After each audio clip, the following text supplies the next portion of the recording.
Ken's recently had a lot to say about what's been going on in the United States, so we've invited him on here to share his opinions. The man's an American icon, and he's here to share his love for his country. And you're watching For the Lads.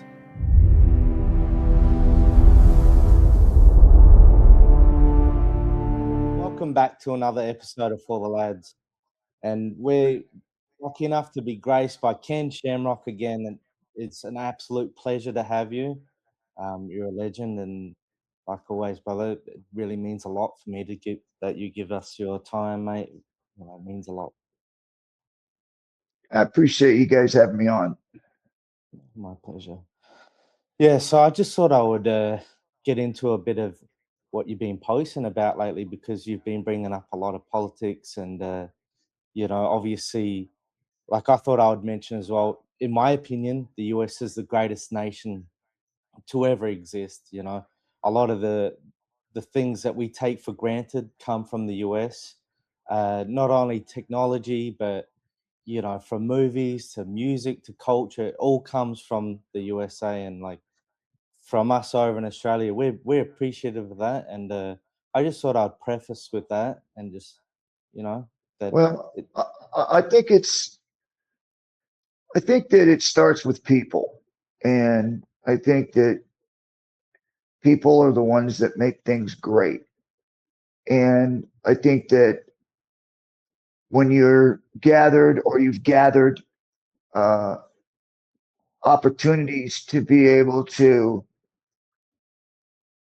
call yourself a country, be able to have borders and have the opportunity to be able to allow people to come into your country because you set borders and you set boundaries like you would if you were and again, it's complicated because the explanations have to keep going back to back to back to be able to get people to understand it. But really it starts back when there was people first claiming land or putting stake in a land and being able to say, hey, I claim this land because I had the opportunity to be able to put a stake here, be able to build on it, be able to put a fence around it, be able to say this is my property and be able to take care of it, raise my family, protect them within this boundary. Then it goes out to the city when cities are established, and that you put borders around those cities to call it your state.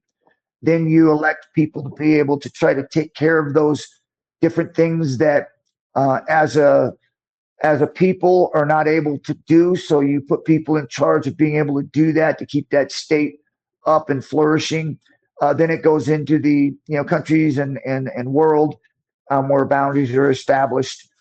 And this has been going on for a very long time, where we're able to establish different parts of countries to be able to try to help it grow and flourish within those peoples. And now it seems like we've completely forgotten about, the last 100, 200, 300 years about how we've established countries and how those countries are being able to work to be able to be successful. And it definitely not through people taking advantage of those citizens through fraud or through crooked actions. And so I think we've lost the concept of what it is to have a country and what it is to be able to control that country and what it is to be able to bring legitimate people, whether they want to come or go into your country or out of your country. There are certain laws and legislations that you have to abide by. And I think we've kind of thrown that out the window and acted like it doesn't exist. Why do you think that's happened? I think, obviously none of us are in the rooms and really truly understand what really goes on. But I think as people gather their own facts, everybody's going to have their different understandings of what's going on. But with me, I just think that we've allowed, as a citizen and as people, to allow people to work for us without having any accountability. I believe that 100%. I think the accountability has been lost. We've been lied to over and over again. by politicians promising things to get votes. I truly believe that they have run out of the excuses of being able to trick their citizens or their people into believing what they've been saying because they're not producing over and over again. So then they go to replace us, and they replace us through illegal immigration, being able to take away our vote from it actually counting because they think that they bring in enough illegal immigrants to be able to replace us, to be able to take that vote and be able to have them live under the same laws that they ran away from. Yeah, they're buying votes. And I 100% agree with, without borders, you don't have a nation. Right. It's the people within the nation that builds what it is to be a US citizen or an Australian, or wherever you're from, it's the people within there. And like you said, mate, if you don't have borders, it's just a piece of land, like that anyone can come through, then it's not really what you would classify as a real nation. So I 100% agree. And I think too, and to keep it simplified with what everybody can understand, is when you buy a home with your wife or your significant other or whatever it may be, that home is soulless. It means nothing when you bought it. There's nothing in it, nothing that that you can say, hey, this is, you build that within the world that you're living within that house, whether you're having kids and establishing, residence and schools and friends and jobs and success. All these things that you build in that home now become something more than just a home. And I believe that's what nations are too. I believe that there's established history that you're proud of and that you can be proud of, and things that you can lean on to be able to say, I'm from this country. And it seems like we're just losing that. Like now, I think it's almost like, and not at our will either. I think we're all being told different things to try to trick us into believing something, but it really isn't about the people in their nation, in their state, or like the U.S. It's like they're trying. It's like the people that actually lives here, the people that are actually here, paying their taxes and believing in our government, are the ones that are being tossed aside. Yeah, so true. It just seems like they're stripping away your right to be proud of where you're from. It's not just in the US as well. It's here in Australia, the UK, all along the West. That there's a lot of great things that our nations have done, especially the US, that people should be able to be proud of. And it's like they're going out of their way to make sure that you can't be proud of it. And I think it's done intentionally, because the best way to destroy a country is from within. If you strip away your right to be able to be proud of where you're from, like, it makes it a lot more easier to take it over, like from within inside the country, stripping away bit by bit, right by right. I mean, that's a little bit of what we're dealing with here in Australia, but yeah. Yeah, it's sad too, because I remember someone who had talked about, the immigrants that come over and how our nations were built by illegal immigrants, and we're all illegal immigrants. And I explained a little bit the difference of things that are happening now is that back in the 1950s or 40s or whatever, it's true. We had a lot of people coming over, whether it's England or here or anywhere else, where people came over and they were able to come into those countries to contribute something. Now it's completely changed, where people are now coming into the countries and are not contributing anything and expecting the country to contribute to them. It's a big difference. Massive. Yeah, it's not like it is, like the way it is now. You can come over, there's so many benefits and things that you can just come over and inherit. Back in them days, you had to immigrate and you had to earn your way, like, it's a huge difference. I think that that in itself, like, people are coming over for them reasons, for the benefits, for the handouts. Look, not everyone. Look, obviously people are doing it the right way, and if you do it the right way, more credit to you. But if you're illegally trespassing into a country and then getting benefits and housing, like that's not all right. And we in all of our countries are dealing with a lot of problems with, you know, housing shortages and whatnot. What do you think on that? Well, I think just because you change the name from illegal immigrant to undocumented doesn't change the fact that they're still illegal. Undocumented means they haven't done the paperwork to be legal. So it just, and no matter how many times that these politicians try to change names and try to put a different agenda behind something, it's still, the American people and all of us are not stupid. Like, we're not, it's not like that we don't look after about 10 times or 15 times of these promises that are being made that we realize that they're not going to be made, and that there's nothing you can do to tell us anything different. You can sit there and literally say it over and over and over again, but the reality of it is nothing's changed. And you can't keep saying it over and over again without us going, hey, wait a minute, I don't care how many times you say it now, you haven't done it. So enough's enough. We need change, and we need to start doing things so that we're getting results, and not all of this mouth service that keeps telling you one thing after a thing after a thing, and the thing's still there. It hasn't been fixed. Did you recently see that speech Marco Rubio made? Because that touches on yeah, I thought that was an amazing speech. It was very presidential, and he nailed a lot of talking points. He nailed. He was so well spoken as well. So, what did you think of it? I think it's from the leadership, whether you like the leadership or you don't like the leadership now in the United States, the one thing that you can count on is that you're not going to get word salad. You're not going to get somebody coming out here spinning things into 100 different directions, and then when they walk out, you go, what did they say? You're going to get straight, point, direct.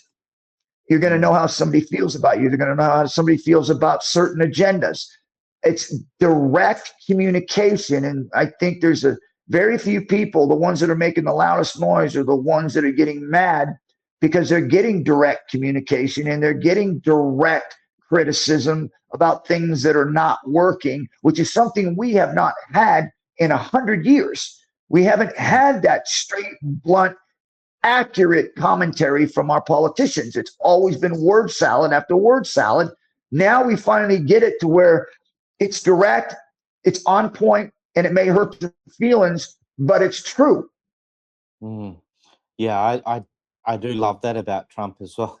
It's like you don't have to like him, but at least you know the man you see on TV is the man that he is. He doesn't hide behind, or he doesn't give you that career politician bullshit, like you said, like circling back around, and then when you walk away, like you didn't even really say anything. At least you know he is who he says he is, you know, or who he portrays himself to be, I should say. Well, and it seems like there's complaints every time they talk about Trump. It's always things that are not good.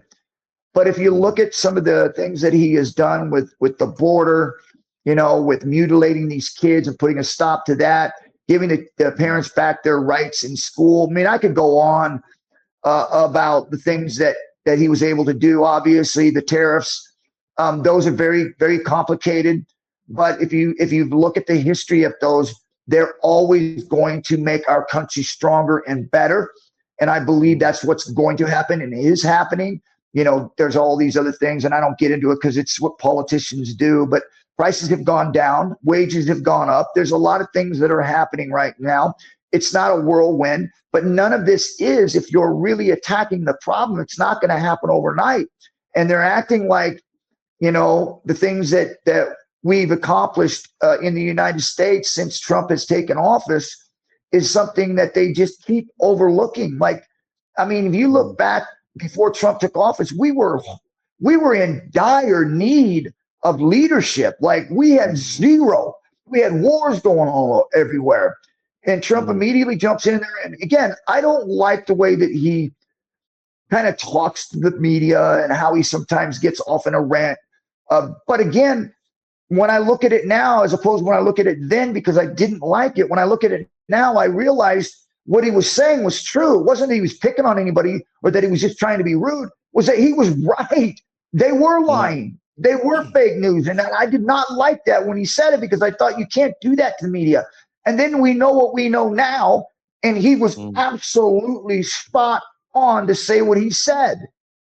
Took a lot of courage as well. I mean, he's sacrificed a lot to be in the position that he's in, because before he ran for president, he was beloved by everyone. I mean, if you look at black culture, all the hip hop artists, he was in all their music, and they went after him hard. That's one thing. That's one reason why I kind of liked him.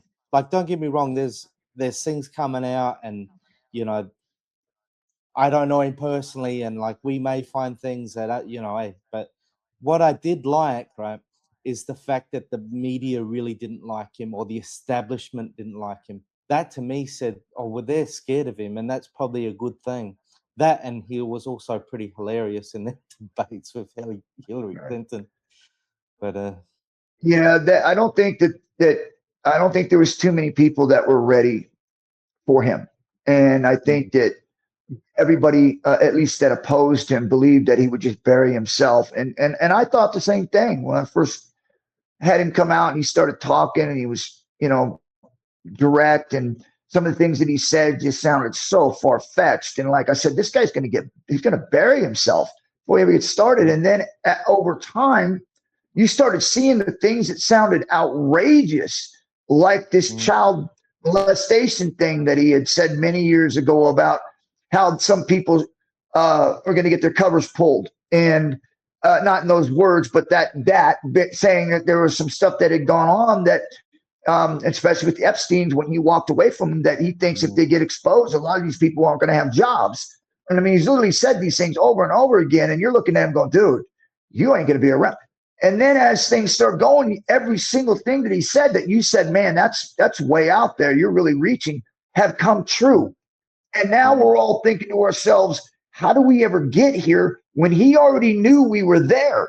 We didn't know it yet, and now we do, with all this fraud and all the things that are going on with inside the actual politician ranks, and all the thefts and fraud and everything that is connected, mostly to the illegal immigration that we're all seeing right now, that is absolutely true.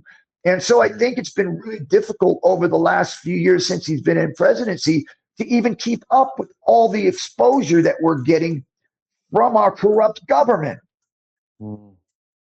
Yeah, it's so hard to keep track of what's true and what's not. I mean, you look at, did you see any of that Pam Bondi and that debate they had in Congress, and all the stuff that come out? Like, it just seems like there's always something new. That was a bit of a dog and pony show as well. It just seemed like they were using that as an opportunity to attack each other's sides, instead of even really digging into the Epstein files for the most part, from what I've seen. Did you watch any of that? Or?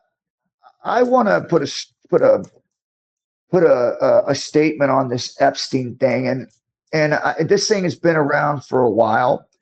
You look at the terms with Obama and Biden and Clinton, and you heard nothing about these things. And I mean, and I don't know for sure, but it just seems to me these guys want him so badly that if there was an inkling of him doing anything, they would have exposed this to the highest level, like they did with this thing that he did not too long ago, where they turned this misdemeanor into a felony, and changed rules to do that, to try to convict him as a felon. And they did everything to do that. So if there was anything in there at all that they were able to tie him to, unless it would bring them down too, and they weren't able to do that. So there's always that, right? Which I don't know. I think, might have been able to figure a way to cut themselves out and still expose him.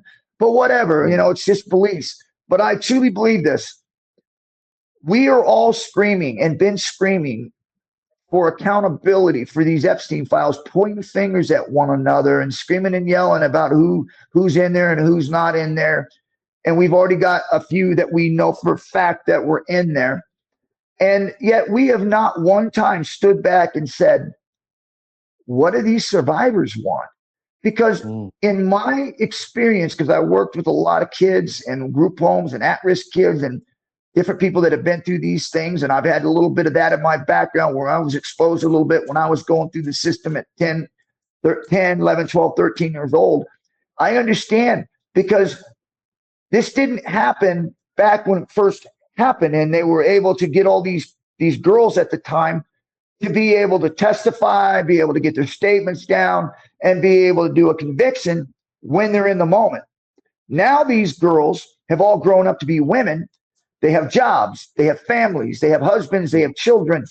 They have all these things that they have grown past, to now all of a sudden the United States of America and the world are saying, hey, we want to see the tapes. We want to see what happened to these girls. We want these girls to stand up and fight back and get these abusers put in prison. But what they don't realize is that there's also a side of it there where there's a defense attorney. And if they have to go in and testify, they're going to have a defense attorney that's going to tear them down. And they're going to have to go through all of this all over again, the experience, the horror, everything that they endured during that time in order to prosecute these people. And so we completely look past the road that it takes to get the conviction. And yes, there may be some girls that are strong enough to do that, but I would just say pump the brakes. Let's see what these survivors want first. Let's see how many of them that actually want to go in, make sure that they do this, because if they do step into the world of law, they're going to have to go through this all over again and tell the stories all over again with the whole world watching, along with their kids and their husband and their friends and their work and everything that they have accomplished since that moment that they put behind them. They're going to now put it back in front of them. No, that's a really great point. I mean, because I highly doubt that them women want to be all over the news, all over TV, in the courtroom, being cross-examined. You know, like, they probably just want to move on with their life. Well, and when you look at it too, you think about this, and again, I don't like it, but you know, you got to look at the reality of this. From my understanding, these are a lot of very powerful people that are on these tapes. And when you go into a courtroom with that kind of power, it is very difficult for you to not come out there completely beat up and feel bad, even when you're telling the truth. And this is why I try to get people to understand this isn't about winning and losing. This is about these survivors surviving. And if they've already gotten past this and they're living in a normal and healthful life and everything's going well for them, why would they go back, since nobody did anything for them when it happened? Nobody found anybody guilty when it happened. They all looked the other way. And I mean, everybody looked the other way. And now those same people who looked the other way, who didn't care about them then, are now trying to pat them on the back and say, well, we really want to help you. And when all it is to go out and get Trump. It has nothing to do with anything more than trying to pin something on Trump, which if it's there, God bless, get it. But don't just say it for one person, like you're literally going after one guy. Because from what we know, it isn't one person. This is a whole list of the most powerful people in our world that are a part of this. So you think and start thinking about these survivors and what they'll have to go through in order to get these people convicted after they completely forgot about these survivors and didn't care about this back then, and now all of a sudden they want to run them through it again. This is sick. Yeah, I agree. It really shows it's just political theater, and like you said, like, just trying to push narratives for each side. Like, from what I saw, like, it was both sides in that Pam Bondi thing. Like, she did a horrible job. and she got hit with some questions saying that someone was accusing Trump, and and then there was a cab driver saying that from what he heard, he wanted to attack Trump and blah blah blah. Did you hear about that? What's your opinion on that? My opinion is that it's nothing to do with Trump and nothing to do with these other people. It has to do with the survivors. And if an attorney is working with these survivors and they don't have an agenda, they ain't touching this. They ain't gonna, especially if these survivors are moved on with their lives and that their families and kids and they have a job. And why? Like, it doesn't, it makes no sense that all of a sudden now they care about you. Well, I mean, there's another way to get the names out, because Ghislaine Maxwell said that she would give up all her information if she gets clemency. If it was up to you, would you give her clemency for the information? That's a question you'd have to ask somebody that's more on the inside, because I don't know what all that entails. If she was a part of a lot of this beastly stuff, that would be very difficult, because that doesn't make sense.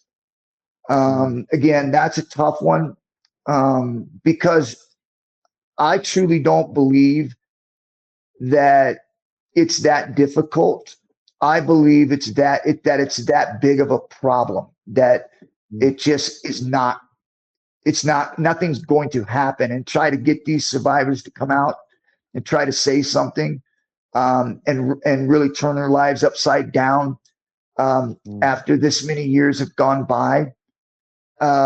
It's sick. It really is. I feel bad for these survivors too, because on one hand, you wish that there was some sort of closure or some sort of opportunity for them to at least feel like something was done. But man, in reality, you're looking at the way the world is and how the world is right now.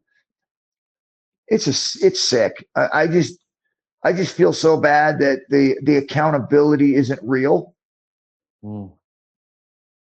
It's just like we've always knew like that there was a deep underbelly, within our governments, or that there was always whispers of people doing some sort of demonic type of shit, so even though we all sort of suspected it, it's still pretty horrific to find out a lot of these things are true, with the pizza. Do you see what they were talking with the using different code wording with pizza? And all that sort of like, and something about what was it, the one like watching the video of someone getting killed and all this sort of, it's just like you got a little peek behind the curtain of what's going on, and it's pretty fucking out there. I mean, if it was up to me, which obviously it's not, but I think if her testimony could get several big high profile figures, I think it would be worth it. And I mean, she's already been on record saying that, there was a few people that she had listed on there that although the politicians have been pushing certain names on there, that she's literally told them they were not involved. And the survivors had said the same thing. These individuals were not involved. And, now it's just this, and this is the sick part. Now it's just this thing about being able to see who would take enough money to flip their testimony, to be able to say something that would get this ball rolling, that would create a narrative where they didn't need evidence or facts, which they have done in the past, and just push the narrative so far until the case falls apart, but the narrative is already pushed out there. And that's the sick part. That's the part that we see happen in politics all the time. It doesn't care about being guilty or innocent. It cares about the narrative they're able to push during a certain period of time, whether it's during an election or whether it's during a policy thing. They're able to push an agenda that literally crushes any narrative, just literally obliterates it, because that's all people are talking about without any evidence or facts. It's like it's weaponizing people's emotions. That's it They seems use like that a lot through of media. yeah, definitely. It's and it's worked really well. I mean, over in the US, people have burnt down their own cities over weaponizing people's emotions, And it which all blows starts my with mind. media. It starts with mainstream media, which hasn't done their job. Mm, And then you're talking about the high courts. They've fallen into the agendas, and it's sick where we're at, because you think about all these criminals that have been let loose over these mm, agendas, and catch and release these rapists, these murderers, these people that have gone out and committed again and again and again, and yet they don't hold them. And you look at it and you just think, what world are we living in where there's a policy and agenda that outranks putting criminals away, people who would rape and kill your daughters and your children. We're going to let them out because it doesn't follow the agenda that we're trying to push if we arrest them. mm, And it just, to me, mm, it's just, the world we live in is insane. I never ever thought that the United States would be where it's at right now, and for mm, it to be so plain and clear that it's happening. You don't need evidence or facts because they're already there. You don't have to prove it because it's already there. mm. No, that's so true. And like even with this whole thing with ICE, they're grabbing a lot of the people um, that have done violent offences that are illegal and they're not even supposed to be there. And then you have your own citizens attacking the police officers and destroying their own communities for what exactly? Illegal immigrants that have done crimes within your country they're not even supposed to be in. Like it just doesn't make any sense to me. And it's hard to understand, are they paid protesters, which some people say they are. And there's been an actual group that has said, yeah, we do a paid kind of protest, that where we tell people what to say and what to do, and posters. And they've literally proven that through a group. But I don't think those are the ones that are violent. I think the violent ones are the ones that are coming from a different place, where their whole agenda is to turn it violent, because if it's not violent, then they can't change that narrative of being peaceful. And peaceful means that Trump is winning. If it's aggressive and violent and all just chaos, then they blame Trump, because even Mm, though they're the ones that are causing all of this riot and chaos, they can then still blame Trump because of what Trump's policies are causing these people to do, which it's mm, not. They're paid to do it. mm. And at the end of the day, you can't blame someone else for your actions. If you're going out and attacking people and acting like a dickhead, that's on you. You can't blame Trump for it. Well, it's the policy and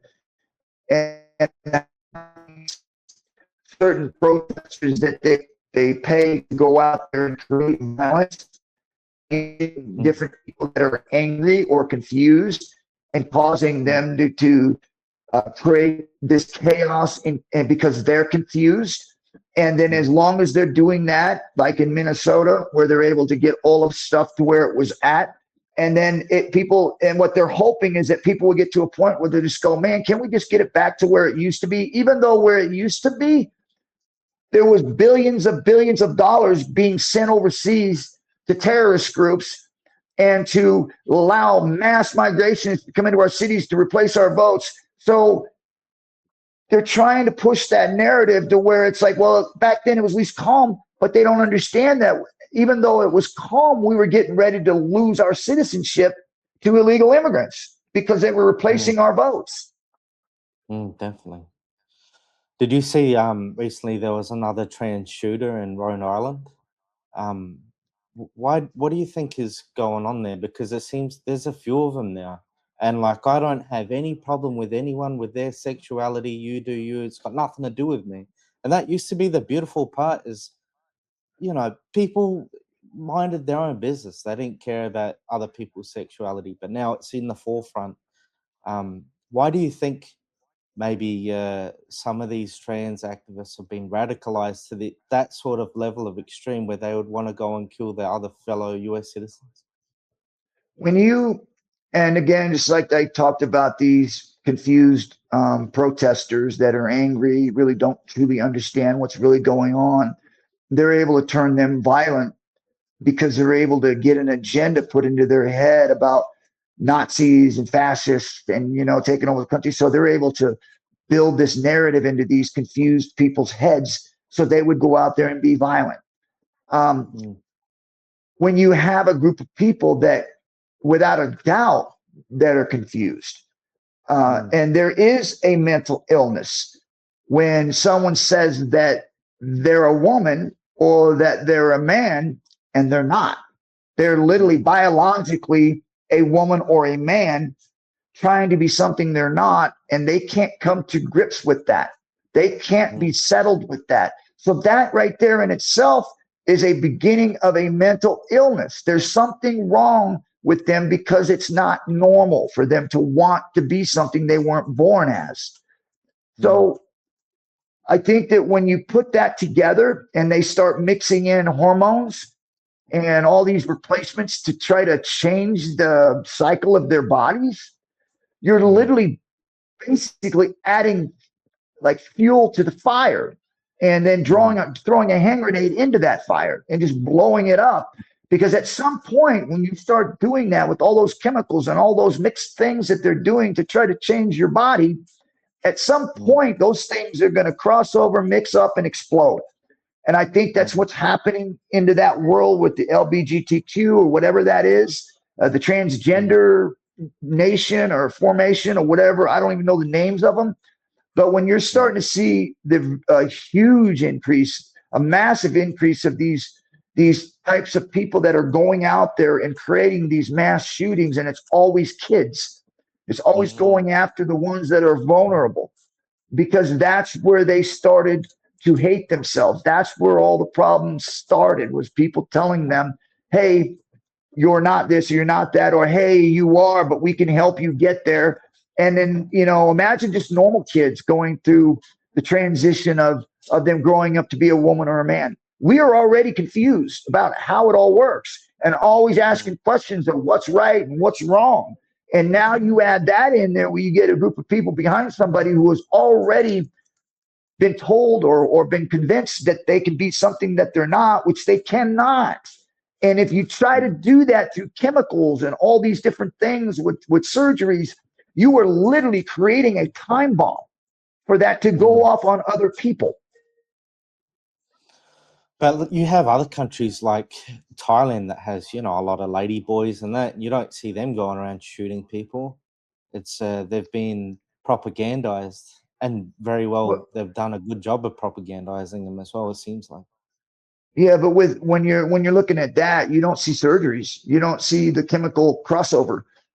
You don't see all that. You see maybe dressing up or trying to be something that you're not through costumes. But when you start mixing chemicals and trying to change the makeup of a man or a woman or a boy or a girl, you're playing with a bomb. I mean, definitely doing it to them when they're so young, because like you said, how many people or how many kids are confused, you know? And then if you're going, oh, you're confused, this is probably why you're born in the wrong body. Like, everyone feels they're out of place when they're young, and it's a little bit manipulative. I think when you're an adult, you do whatever you like. As long as it doesn't hurt other people, you do whatever you like, mate. But leave kids out of it, you know. That's my opinion.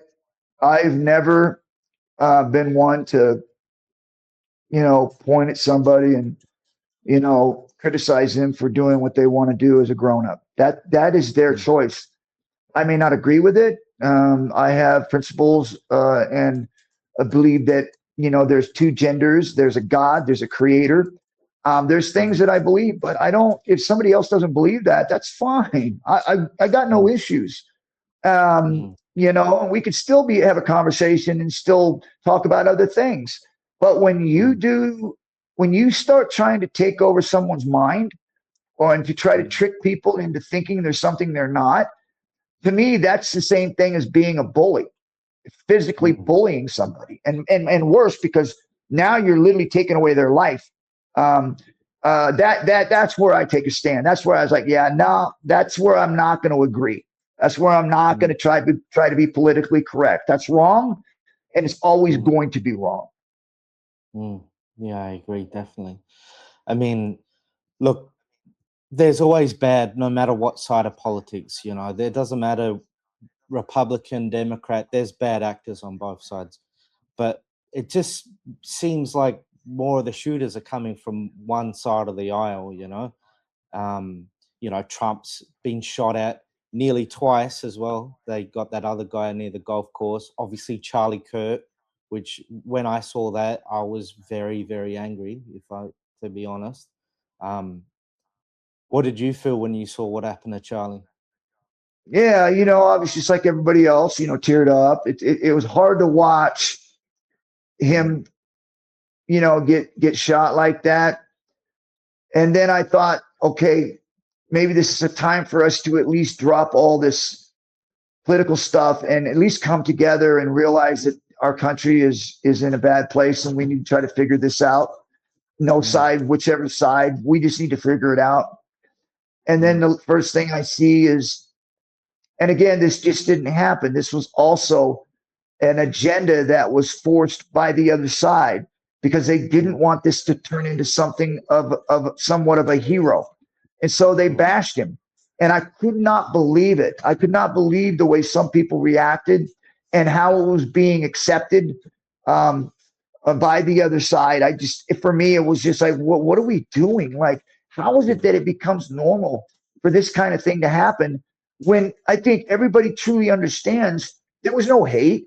It was a discussion. It was coming together, talking to one another. He had his beliefs, and they believed his beliefs was hate because he believed in Christ. He believed in the Christian way, but he didn't push it on anybody. If you didn't believe in that, that's your life to live. But when you're debating with him, he's going to tell you what he believes and what he thinks is right. And if you don't agree with that, that's fine, but that's not hate. And we literally in that moment turned somebody's opinion into hate. And then from that point on, everything anybody ever did from that point, when they spoke of an opinion, became hate. And to me, that's where our nation really got into a problem of being able to say, listen, have an opinion, speak in your mind is not hate. And when you start trying to put it as that and go as far as to call it fascist or Nazi or Gestapo or Hitler, now you're also pushing an agenda of people now getting so angry that they want to kill you because those words are worth killing somebody over, which is a Nazi or a fascist.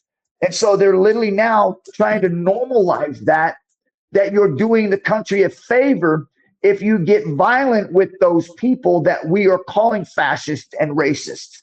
And that's where things changed for me, where I was like, I'm not standing in the middle and I'm not saying it's one side or the other. This is definitely produced and manufactured by the Democrats and the politicians on that side put this agenda together, period. Yeah. Obviously, to be honest, when I first saw the video, I thought it might have been AI. Like, I had to get confirmation. And obviously, like I said, I was pretty upset. I was pretty mad about it. But what was really sickening was seeing the glee of people online, and it just made me. It surprised me, like I don't know why. I don't know why I was surprised, but it did. Like, it was. That's like you were saying. That's when I realized that all the talking points of these politicians, of the Nazi and the fascist, and all these things that they were calling people and saying it was hateful and that we were racist, and all these things that they had said prior to this that all of us just took and just kind of blew off and just said they're stupid, they're crazy, literally realized that this had an effect on a lot of people by the way that they were treating certain individuals because of the rhetoric and the language that was being used by the Democratic politicians, not people, but politicians. And then it ran down into their people where they started using the same language. And then they started accepting violence as a way of being able to fight back. That's where we got in trouble. That's where we started crossing over the line, and that none of those Democratic politicians ever stepped up. Not one person stepped up and said violence is wrong and we need to stop this. We need to be able to have conversation. We need to be able to have debate. We need to be able to have free thinking and be able to communicate with one another without violence. And not one person said that. Yeah, it's like you were saying, it's othering. You're othering other people, and then it makes it easier to do bad things to them. And it's funny how they go on about Nazis, but that's exactly what the Nazis did. They othered the Jews. They weren't humans. Specifically said they I forgot what wording, but they othered them, and then they weren't humans. And that's what they're doing by doing that same sort of thing. Is yeah, they're just making a distinguishing themselves from the rest of you know, the right side of the political aisle. You know, you're all US citizens, and at the end of the day, if things go bad, they go bad for everyone. You know, if things go bad in the US, it fucking sucks for left and right. You're all stuck together. You know, you need to come together, or you're all gonna go down together. And we're the same here in Australia. We're dealing with a lot of the same sort of things. And what a lot of people forget as well is while we're having a lot of troubles within, there's a lot of people, like a lot of bad actors outside of our nations that really want to see us fail. And they're the people, these are the other nations that we really need to worry about, because if things start to go bad within and we become weak, we become a lot more easier to manipulate, take over, what have you. Yeah, and it's not going to change, because at this point in time where we're at right now, that it's gone to so far to a point to where you can't have a conversation with somebody, say a Republican or a Democrat sits down, and you start to have a conversation. And again, I was never one that wanted to jump on one side or the other. I wanted to, but I couldn't do it anymore because it got so bad. Is that you can't sit down and have a discussion now, because the talking points for the Republicans now have gotten so common sense that when you talk to a Democrat and ask them, what is a female? What is a male? The first thing they do is jump and skirtish and say that's a ridiculous question, and they don't answer. And then you ask them about illegal. Is it illegal for illegal immigrants to come across the border? And they're like, they're not illegal, they're undocumented. Well, okay, if they're undocumented, that means they haven't got the paperwork to be legal, so they're still illegal. And you can't get them to answer simple, solid questions before they turn and start calling you a racist or a fascist or a Nazi for asking them to give you the definition of an illegal immigrant and of a man or a woman. No, 100%. Do you ever get concerned about, you know, what's going on within the rest of the world and like the weapons capabilities some of these other countries have? I'm not worried about that. I'm not worried about that. I think I had this with Maurice Smith many, many years ago. I would say probably the late 80s, early 90s, where we talked about that third world war and how it was going to happen. And they were all talking about it being computer, a virus, or something. And I believe in that sort of same line, but I believed it more as in of a beliefs, whether it was Christianity, whether it's satanic methods of destroying us within, some sort of a virus, not through computers or all that, but more of an agenda that would destroy us from within. Because depending on what kind of weapons other countries have, the one thing is that U.S. can never be invaded, because there's so many guns that people own, that the population of the United States with gun ownership is the largest military in the world, besides our own military. So having someone come over and try to take us over and take over is impossible. But you can have the people within your country, or to infiltrate other people from other countries into your country and take it over from within. What about nuclear weapons? I think that the only way that happens, which is getting almost something that you could see happen, is if you get people that are not stable running the government, and you'd have to have a chain of them, because it doesn't happen with one person, because there's a whole chain of things that have to happen for the president to actually do the job. There's a lot of people that are in line to confirm the process. So there would have to be a lot of people in line with the same agenda for that to happen. And so that would be a lot harder for the actual transition. I know we see movies and it seems, but there's a lot of steps that you go through before that happens. Oh, I think we're losing you a little bit. You still there, Ken? Oh, there I'm you are. here. Yeah, I'm here. Yeah. Do you reckon you would ever be interested in running for politics? No. The only way I would run for politics is if there was a disclaimer, whatever it was, that when I ran, they couldn't look into my background. They would come up with some good stuff. Yeah, fair enough. I thought I would end on this last question, Ken, because we touched on this a little bit in the past, but with back in your day, right, the politicians come after the UFC. They tried to shut it down, and now they're going to host the UFC on the White House. How does that make you feel?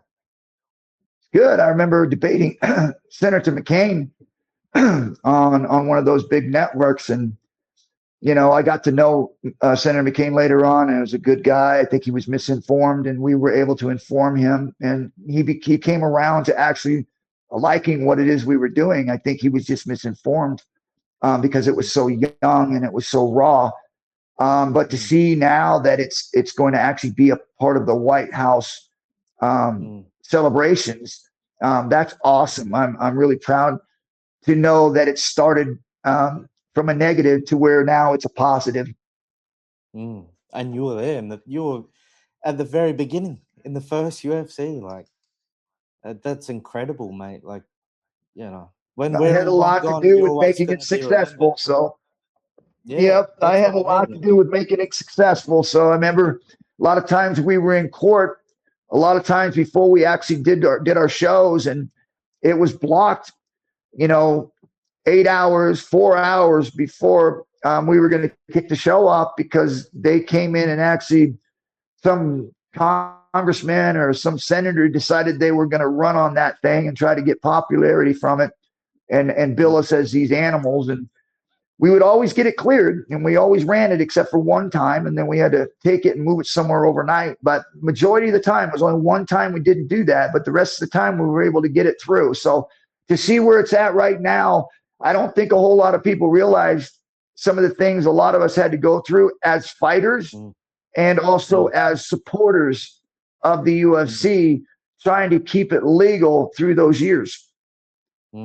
Even like your match with Dan Severn, your second match, speaking of shit you had to put up with, but that was like last moment, right? They come in and said, hey, you can't punch or kick. Is that correct? Right. It is. There's no punching, no close fists. And I remember told myself, because I had a group home for kids, and I always, try to teach those kids that, you could do whatever you want as long as you know what the rules are and you follow those rules. You can stretch the line a little bit, but you've got to know what the rules are, and then you got to stay within them. And then I was told that it was okay to break them. And I just, at that time, obviously, I didn't know how it didn't really mean anything, but I didn't know that at the time, because prior to the week of that event, just over the border in Canada, they arrested a lot of the fighters because they were told the same thing we were told, and they arrested some of them. And so I went in and didn't punch. And I remember Severn hit me with 2 or 3 punches. And I remember asked how I lost the fight because it was a draw, and then it got 1 vote, and he ended up winning on a split decision. And I'm asking because I thought that even though it was boring as all get out, I thought I controlled the fight when we did do something, which was very little. They said he landed more punches. I was like, well, that's funny. Those are illegal. The irony of that. Yeah, because I remember, obviously, like I watched that, 20, 30 years ago. But I was very confused at the time. So when I heard that, I'm like, yeah, okay, that makes more sense now. Well, that's why there's a lot of dancing around. I had actually cracked a rib and torn meniscus in my knee. Yeah. And so I wasn't going to fight. And I remember they all came to my room because it was a huge fight. I always carried the show for a long time where I sold out almost every time I fought. And this was no different because it was me and Severn and the second one. And I remember thinking I wasn't going to fight. And I told them, I said, I'm just not in shape to do it. And they came to my room, especially after they told me, because what I was going to do was just stand up and just leg kick him and punch him and stay and keep the distance and win the fight on my feet because I couldn't roll. And I remember they came in the day before the fight and said that you can't punch. And I was like, well, that's not going to work. I said, because I can't roll without this rib breaking and maybe puncturing a lung. So they talked me into doing it.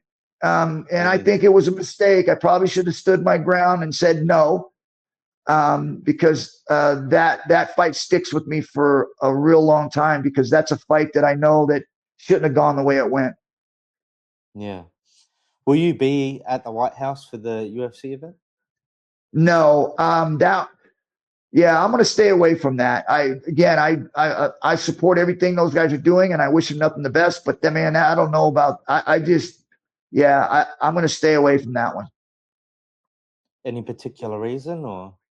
Yeah, I just think that you're mixing sports with politics, and I don't like it. People can have opinions. I agree with that. They should be able to speak their mind and have a stance on what they believe. I'm stand behind that 100%. But now you're talking about organizations and money and there's favors and different things that you're crossing the line there. You're crossing the line between sports and politics. Yeah, no, that's fair enough. One last question. If you had to pick a main event for that, what do you reckon? I don't know. I don't know. I think they'll leave that to the matchmakers. They do a better job than I can. Yeah, fair enough. I would love to see Jones and Pereira, but I don't know if we're going to get it. But I really appreciate you taking the time, Ken. You're an absolute legend. And it's an absolute honor to sit here and chat with you, mate. It really does mean a lot.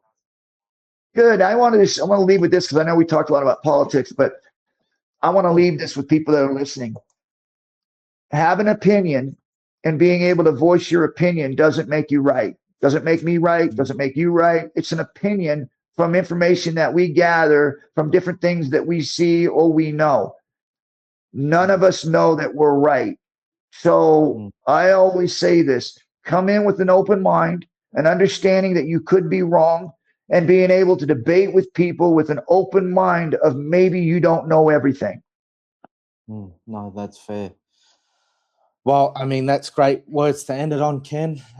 Again, I really appreciate it. Maybe one day in the future, can have you back on again, brother. That really means a lot, mate. Yeah, listen, I appreciate you having me on, man. God bless. God bless. And to all the lads out there, take care and have a good night. Take care, Ken. Hey, appreciate you, bro. Thanks, brother.